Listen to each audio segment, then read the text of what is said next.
이 새끼들은 친구 없을 듯 그냥 없을 듯 나무 위키만 보고 짓거리지 말고 만화를 좀 보고 짓거리세요. 싹 같이 억가로 도배되었던 평소의 댓글들과는 달리 개페 오빠 결혼해주세요, 이번 부활 주제 선정 미쳤어요 오빠 덜렁덜렁 등등의 무한한 서킹 댓글들을 음미하면서 우리 만화알못 구독자 나으리들의 베르세르크에 대한 음탕한 욕망을 알게 되었습니다. 그리하여 이번 풍월에서는 저번에 미처 말하지 못했던 가치대 그리피스 구도가 보이드와 해골기사 대결의 재림이라 불리우며 또다시 반복되는 천년 전의 역사한설이 왜 돌고 있는지 그 이유에 대해 풍을 읊어보겠나이다. 만화의 명사 서당캐페 이야기꾼 한량종수입니다.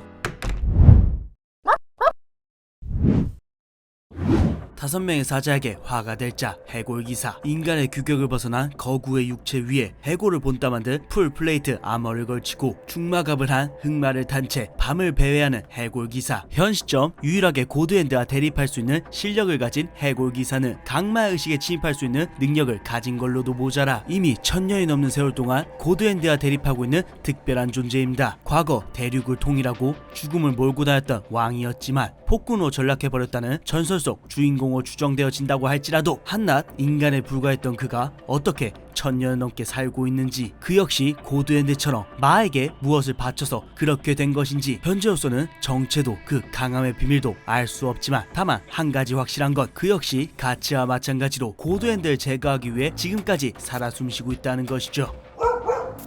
인가율의 집행자 신의 눈에 욕망을 충족시키는 수호천사들의 수장 보이드에 대한 기초는 지난 고드핸드 풍월에서 한번 다뤘으니 이번에는 곧장 심화된 떡밥만 정리해보죠. 만일 그가 역사 속의 설화로 구전되고 있는 폭군 가이제르에게 중언을 한 죄로 단죄의 탑에 갇혀서 모진 고문을 견디다가 간절한 기도로 5명의 천사를 소환한 현자가 맞다고 가정한다면 보이드의 인간 시절 정체와 그리피스와 마찬가지로 그의 인간 시절 야망이 무엇이었는가가 가장 주요한 떡밥이 될 것입니다. 가이제르를 몰아내고 자신이 황제가 되려 했던 것인지, 같은 여자를 사랑했었던 건 아닌지, 아니면 정말 구전되는 전설처럼 민중들을 위해 미쳐버린 황제에게 충언을 한 죄로 억가를 당한 것인지는 지켜봐야 하겠지요. 선생님, 보이드는 현자라고 너무 기정사실화하는 거 아닌가요? 그래서 처음에는 저도 1000년 전이면 그래도 조금 다르게 보이드는 가치가 고드핸드화된 지금 구도와는 반대의 케이스가 아닌가 망상도 했었지만 이거는 논거들이 조금 빈약하다고 생각합니다. 보이드는 현자설이 신빙성 높은 이유도 곧장 읊어드리도록 하죠.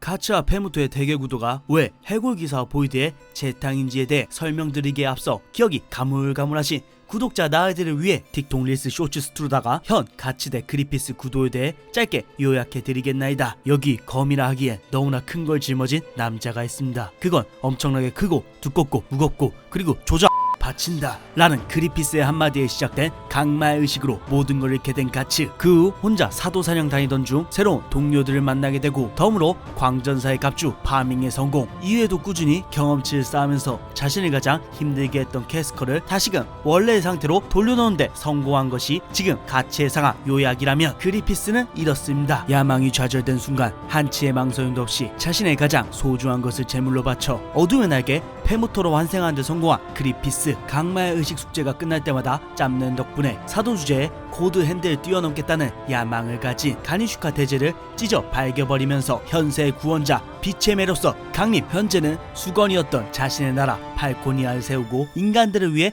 헌신하고 있는 묘한 상황입니다.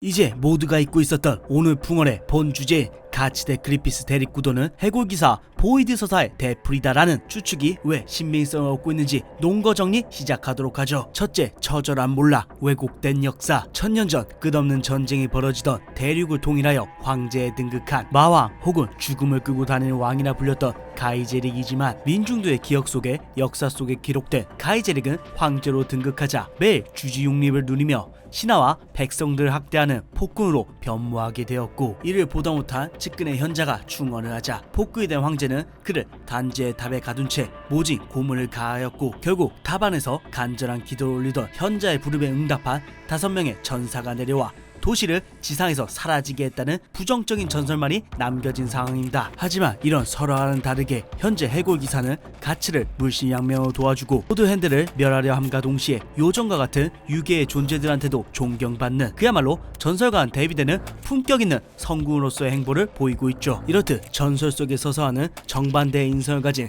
해골기사의 상황은 단제편에서 실제로는 민중을 억압하지만 사제인 모주구스와 싸웠다고 악이라는 부정적인 프레임이 씌워진 가치의 서사와 굉장히 흡사합니다. 더하여 행위의 본질과는 달리 검은 검사가 불리며 악으로 멸시받는 가치, 세상을 파멸시킬 것 같은 냄새를 풍기지만 빛의 매, 구원자로 칭송받는 페무토와 대립구도를 세우는 것을 보면 해골기사의 서사를 가치가 고스란히 답습해 나간다고 볼 수 있죠. 둘째, 인간의 능력을 아득히 초월한 전투력. 해골기사 가이제릭은 대륙을 통일시킨 최초의 황제입니다. 가치는 이 얘기를 듣고 그를 그리피스와 비슷하다고 생각했지만 제3자의 시선으로 보면 가치와도 잘 끼워 맞춰지는 퍼즐 중의 하나입니다. 죽음을 끌고 다니는 왕, 마왕이라 불렸던 가이제릭, 매이단 무패 전설을 실현한 백면배기의 가치라 불렸던 돌격대장 가치, 공포의 상징이 된 가이제릭의 해골 투구, 상대를 도려내는 괴력을 상징한 가치의 두꺼운 검. 두 사람 다 이미 인간을 초월한 무력을 떨쳤던 전력이 있으며 또한 강마의 의식에서 살아남았던 운명을 거스르는 특별한 존재라는 것까지 똑 닮았죠. 셋째, 지켜내지 못한 여자 그리고 복수. 강마의 의식 당시 페무토에 의해 능욕당한 충격으로 여전사에서 유아태행된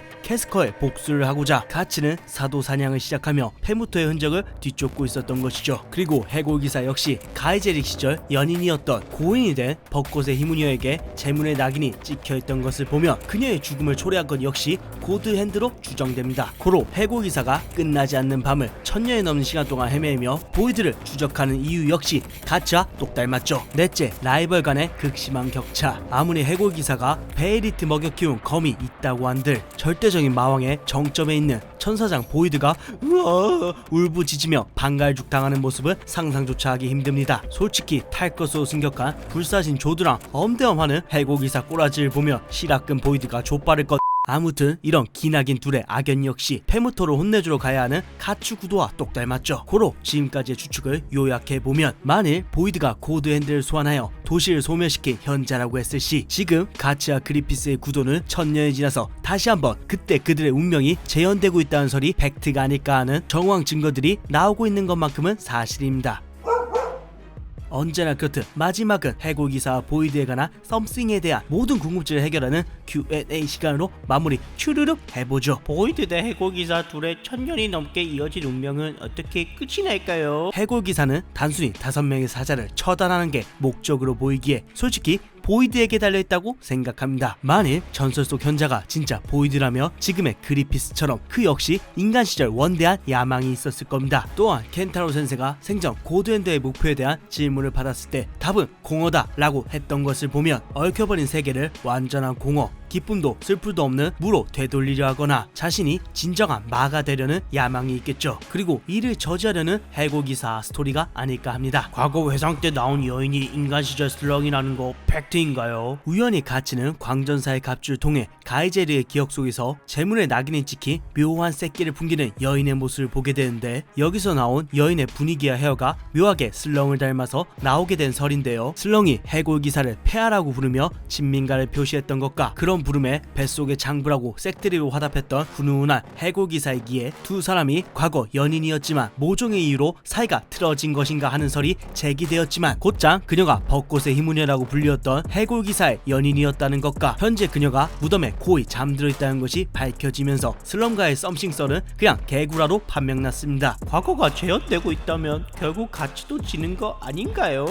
엄연히 말하면 보이드 대 해골기사도 지금 2차전 중이니까 승부가 아예 결정난 건 아닙니다. 무엇보다 해골기사님은 지금도 틈만 나면 보이드 스토킹하면서 인가요를 망치고 있으니까요. 또한 가치 역시 이제 동료도 있고 해골기사님도 든든한 뒷배가 되어주고 있으니 어떻게든 인가요를 끌어내면서 마지막 순간에는 1000년 전과는 다른 결말을 선사해줄 것이라고 믿습니다. 개인적으로 베르세르크는 나름 인간 창가를 노래하는 희망적인 만화라고 생각하니까요. 해골기사 떡밥 세조 요약 조져주세요 선생님. 가치도 자력으로 빠져나오지 못했던 강마의 의식을 해골기사는 어떻게 빠져나왔는가? 자력인가? 아니면 그가 가치에게 그랬듯 어떤 조력자가 있었던 건가? 그렇다면 가이제릭은 어떻게 1000년이 넘는 세월 동안 살아있을 수 있었는가? 가이제릭 역시 마의 무언가를 바친 것은 아닐까? 고드핸드 멤버가 바뀐 것은 역시 해골기사가 처단했기 때문인가? 그렇다면 어떻게 고드핸드를 죽였는가? 그가 베에리트 콜렉터가 된 이유는 무엇인가? 고드핸드는 베에리트로 만든 환수의 검으로만 죽일 수 있기 때문인가? 아니면 베에리트를 많이 모으면 어떤 특수한 효과가 있는 것인가? 등이 지금 남겨진 떡밥하니까 추측해봅니다. 해골 기사님은 미래를 볼 수 있는 건가요? 사실 해골 기사님이 이 세계 모험을 오지 않았다면 베르세르크는 이미 가치가 동네 사도 일에게 가죽 벗겨지고 고나오처럼 울다가 죽는 것으로 진작 왕열났을 겁니다. 하지만 언제나 위기의 순간 때마다 스리슬쩍 해골 기사님이 나타났기 때문에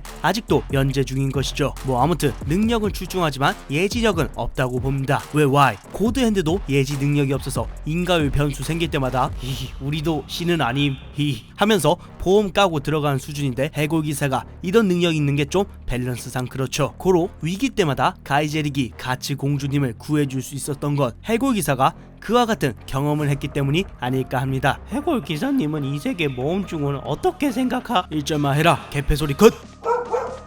현 시점 베르세르크 등장인물 중 유일하게 고드핸드와 정면으로 대적할 수 있는 자 해골기사 가이제릭, 그리고 그런 해골기사와 묘한 인연이 있는 듯 보이는 인가율의 집행자 고드핸드의 수장 보이드. 아직 정확하게 두 사람이 과거에 어떤 존재였는지 또 둘 사이에 무슨 일이 있었는지는 밝혀지지 않았지만 둘의 악연이 1000년의 시간이 지난 현 시점에서 다시 한번 재현되고 있는 것만큼은 분명해 보입니다. 인가율의 흐름대로 말이죠. 이상 서당캐피였습니다.